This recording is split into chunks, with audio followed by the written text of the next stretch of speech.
Hello mga palangga, kamusta kayong lahat? Welcome po sa ating channel. Kung bago pa lang kayo mga palangga, wag ninyong kalimutan mag-comment kayo, pa-like naman and share, ganyan.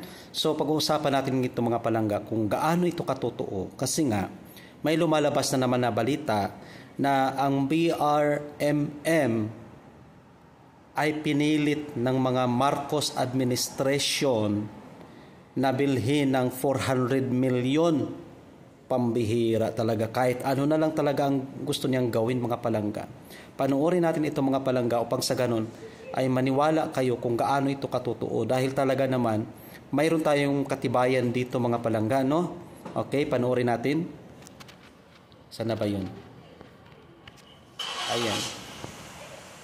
Ito mga palangga, lakihan natin. Ayan, no? Dahil sa solid Duterte ang BARMM,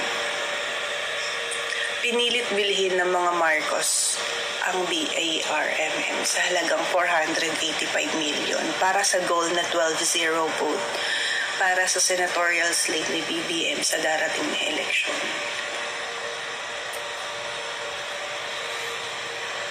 Yung mga pro-Duterte ngayon sa BARMM na natitira, iniisa-isa nilang patayin or patahimikin. So, ito ngayon ang nangyayari sa bansang Pilipinas. Malala. Grabe mga palangga, no? Kung inyong nakikita talaga, pambihira. Ayan, totoo nga ba ito o hindi?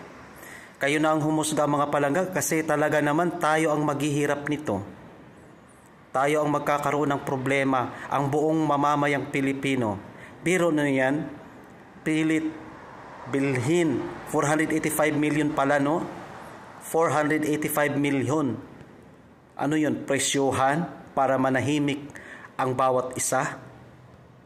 Dahil sa gusto ng mga Marcos na sa darating na halalan ay magiging 12-0 ang boto ng mga senador sa mga taga-suporta ng pro-Duterte. Ay ibang-iba na talaga ito mga palangga, no? Pero ano yan? Itong mga tao na nakita ninyo dito, ito yan. Sila yan. Pag ito hindi na nagsasalita, pag ito ay nawala, ibig sabihin, nagorgor na ito. Ginorgor na. Kaya delikado mga palangga, tayo ang maghihirap, ang bansang Pilipinas ang talagang maghihirap dito.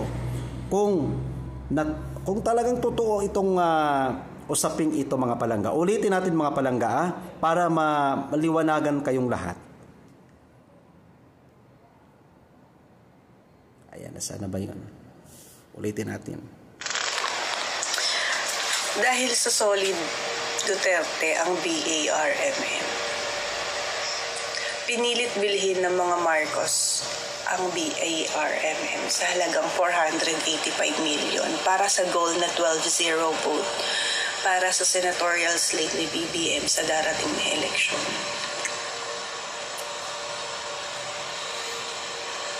Yung mga pro-Duterte ngayon sa BARMM na natitira, iniisa-isa nilang patayin or patahimikin. So, ito ngayon ang nangyayari sa bansang Pilipinas. Malala. Grabe. So, ano ang comment ninyo mga palangga?